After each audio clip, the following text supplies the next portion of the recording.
நானும் எங்க அம்மா நடந்து போயிட்டு இருக்கும்போது 2 பேருக்கும் செம்ம பசிங்க. சரின்னு அவங்க ஒரு ஃபங்க்ஷன் நடந்துட்டு இருந்துச்சு. கூட்டத்தோட கூட்டமா வாமா போய் சாப்பிட்டுலான்னு கூட்டிட்டு போயிட்டேன். யார் ஃபங்க்ஷனே தெரியாம போனோம். அப்படிதானே நினைச்சீங்க?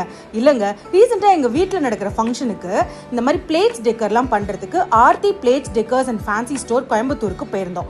அப்போ அவங்க சொன்னாங்க, இந்த மாதிரி பார்க்கும்போது உங்களுக்கு ஒரு ஐடியா கிடைக்காது, நான் சென்னைக்கே வந்து இப்போ ரீசெண்டா ஒரு ஃபங்க்ஷன் நடத்துறதுக்கு வரேங்க, பூப்பு நீராட்டு விழா. அதுல நாங்க தான் பிளேட்ஸ் டெக்கர் பண்றோம், சீர்வரிசை பிளேட்ஸ்லாம் நீங்க வந்து நேரா பார்த்துட்டு கூட புக் பண்ணிக்கோங்கன்னு சொல்லியிருந்தாங்க. அதுக்காக தாங்க வந்தோம். பார்த்தா ரொம்ப சூப்பரா அந்த பொண்ணுக்கு பூப்பு நீராட்டு விழால என்ன ட்ரெஸ் தீமோ அதுக்கு ஏத்த மாதிரி அழகா பண்ணியிருந்தாங்க.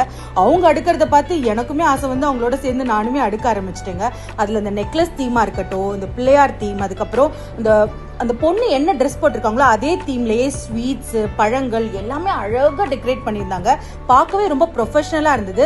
இது மட்டும் இல்லாம அந்த பொண்ணோட போட்டோ இம்ப்ளான்ட் பண்றது, நேம் இம்ப்ளான்ட் பண்றது, இந்த மாதிரி ஒர்க்ஸும் அவங்க நிறைய பண்ணியிருந்தாங்க. அதுலயும் நான் முக்கியமா ஒன்று சொல்லணுங்க, ஒரு பொண்ணு வந்து தாமரையில உட்காந்து ரொட்டேட்டிங் பண்ற மாதிரி செட் பண்ணியிருந்தாங்க. பார்க்கவே செம கியூட்டா இருந்துச்சுங்க. ஸோ என்னோட ஃபங்க்ஷனுக்கோ இல்லை கல்யாணத்துக்கோ இந்த மாதிரி ஒரு டெக்கர் டீமை பிடிக்கலன்னு சொல்லி நான் ரொம்ப வருத்தப்பட்டேன். அது மட்டும் இல்லைங்க, இவங்களோட ஃபைனல் அவுட்புட் நான் காட்டுறேன். இங்க பாருங்க, எவ்வளவு ப்ரொஃபஷனலா யூனிக்கா கலர்ஃபுல்லா இருக்கு பாருங்க. சோ உங்க ஃபங்க்ஷன் தமிழ்நாட்டுல எங்க நடந்தாலும் இவங்க வந்து இந்த டெக்கரேஷன் பண்ணி கொடுத்துருவாங்க. உங்களுக்கும் வேணும்னா உங்க கல்யாணம், காதுகுத்து, சீமந்தம், பூப்பு நீராட்டு விழா, இந்த மாதிரி எல்லா ஃபங்க்ஷனுக்குமே அவங்க பண்ணுவாங்க. Check description for more details.